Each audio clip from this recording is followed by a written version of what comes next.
Dear student, मैं पढ़ाने जा रही हूँ पाठ नंबर 2, जिसका नाम है भिक्षा पात्र। भिक्षा यानी कि भीख, पात्र यानी कि बर्तन। भिक्षा पात्र, भीख मांगने वाला बर्तन। प्रस्तुत पाठ में लेखक श्री रविंद्रनाथ ठाकुर जी ने यह संदेश देने का प्रयास किया है कि दृढ़ निश्चय, सच्ची लगन, कठोर परिश्रम के बल पर मनुष्य किसी भी काम को करने में सफल हो जाता है। वर्षा का आना भी हमारे लिए अत्यंत यानी कि बहुत जरूरी, आवश्यक एवं लाभदायक है।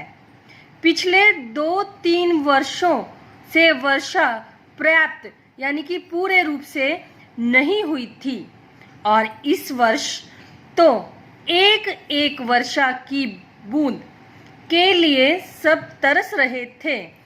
धरती पर सूखा पड़ गया था, फसल नहीं हुई थी, हरियाली और पेड़ पौधों में पीलापन आ गया था, घास सूख रही थी, पशु पक्षी प्यासे थे और उनके चहचहाने की आवाजें भी कम आती थीं। नगर में अकाल पड़ा था। जिसके पास थोड़ा बहुत अनाज बचा था, उसने बुरे दिनों के लिए बचा कर रखा था। प्रजा में त्राही त्राही मची हुई थी, त्राही त्राही हाहाकार, चीख पुकार मची हुई थी। लोग परेशान थे, भूखे मर रहे थे, कोई रास्ता दिखाई नहीं देता था। गौतम बुद्ध से लोगों की परेशानी देखी नहीं गई। उन्होंने अपने शिष्यों को इकट्ठा किया। नगर के सभी धनी भक्तजनों की एक सभा बुलवाई। विनम्र स्वर में गौतम बुद्ध ने प्रश्न किया, प्रियजनों, बोलो, भूखी प्रजा को अन्न देने के लिए तुम में से कौन कौन तैयार है? गौतम बुद्ध की बात सुनकर रत्नाकर सेठ का माथा लज्जा से झुक गया यानी कि शर्म से झुक गया। वह हाथ जोड़कर बोला, भगवान, इतने बड़े नगर के हर प्राणी तक अनाज पहुंचाना मेरे बस की बात नहीं है। तथागत ने अपनी दृष्टि यानी नजरें घुमाई। उनकी नजर सेनापति जयसेन पर पड़ी। जयसेन ने कहा, तथागत, प्राण देने से यदि भूखी जनता को अनाज मिल जाए तो मैं प्राण दे सकता हूँ, लेकिन मेरे घर में इतना अनाज नहीं है कि पूरे नगर का पेट भर सकूं। तभी धनी धर्मपाल बोला, भगवान, मैं तो पहले ही भाग्य का मारा हूँ, मैं तो पहले ही बदकिस्मत हूँ, भाग्य का मारा बदकिस्मत हूँ। वर्षा न होने के कारण मेरे सारे खेत सूख गए हैं।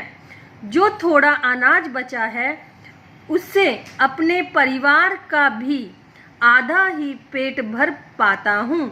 मुझे तो इस वर्ष का कर देने की भी चिंता है। कर यानी कि टैक्स। सभी एक दूसरे का मुंह ताक रहे थे।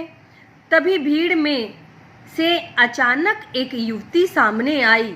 वह भी भगवान तथागत के प्रिय शिष्य अनाथपिंड की बेटी सुप्रिया। वह अत्यंत दुखी लग रही थी। आंखों से बहते अश्रु पोंछकर यानी आंसू पोंछकर उसने बुद्धदेव के चरण छुए और मीठे स्वर में बोली, भगवान, यह तुच्छ यानी कि छोटी सेविका आपकी आज्ञा का पालन करेगी। अन्न की कमी के कारण जो लोग बेहाल हैं यानी कि परेशान हैं, वे सब मुझे अपनी संतान लग रहे हैं। नगर के हर आंगन में अनाज पहुंचाने का भार मैं लेती हूँ। सभी आश्चर्यचकित यानी कि सभी हैरान रह गए। भला एक स्त्री इतने बड़े नगर के वासियों का पेट कैसे भरेगी? सभी ने प्रश्न किया कि एक स्त्री सभी नगर के लोगों का पेट कैसे भरेगी। कुछ तो मन ही मन हंसने लगे, कुछ क्रोधित हो उठे, क्रोधित यानी कि गुस्सा हो उठे, कुछ को सुप्रिया पागल लगी। किसी ने कठोर आवाज में ताना कसा, खुद को तो दाने दाने का अभाव है, खुद के लिए अभाव यानी उसके पास कुछ ना होना, उसके लिए दाने दाने का अभाव है, फिर वो इतना बड़ा काम अपने सिर पर कैसे ले रही है? तेरे घर में क्या भंडार भरे पड़े हैं? सभी ने उससे प्रश्न किया कि तेरे घर में क्या भंडार भरे पड़े हैं जो हमें देगी? सुप्रिया सबके सामने सिर झुकाकर बोली, मेरे पास और कुछ नहीं, केवल भिक्षा पात्र यानी कि भीख मांगने वाला एक बर्तन के रूप में यह कटोरा है। मैं सबसे निर्धन हूँ, निर्धन यानी कि गरीब, मैं सबसे गरीब हूँ, इसीलिए मुझे मांगने में कोई लज। हे प्रियजनों, आपकी दया के बल पर ही भगवान बुद्ध की आज्ञा पूरी होगी। मेरी शक्ति से नहीं, मेरा भंडार तो आप सबके घरों में भरा पड़ा है। आप दया करेंगे तो मेरा भिक्षा पात्र सदा भरा रहेगा। मैं बार बार आपके द्वार पर आऊंगी। आप जो कुछ भी देंगे वह भूखों को खिलाऊंगी। जब तक धरती माँ के आप जैसे पुत्र हैं तब तक चिंता कैसी? चिंता यानी कि परेशानी कैसी?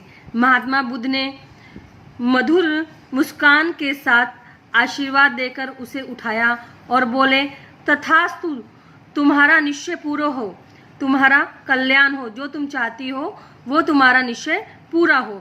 धनी सेठ लोगों ने अपना भंडार सुप्रिया के भिक्षा पात्र में उलीच दिए यानी कि डाल दिए। पात्र सदैव भरा रहने लगा। सब लोगों का उद्धार हो गया। किसी भी अकाल पीड़ित को भूखा नहीं रहना पड़ा। उधर वर्षा ने भी संसार पर कृपा करके धरती की प्यास बुझाई। खेत फिर हरे भरे हो गए, भंडार भरने लगे। सबने सुप्रिया का धन्यवाद किया।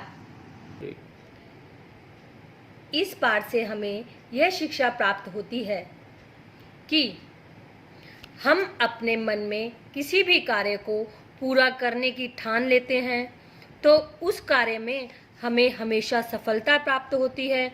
यदि हम पहले ही किसी भी कार्य को करने से उसके बारे में सोचने लगते हैं कि हम यह कार्य नहीं कर सकते तो हम उस कार्य को कभी नहीं कर सकते।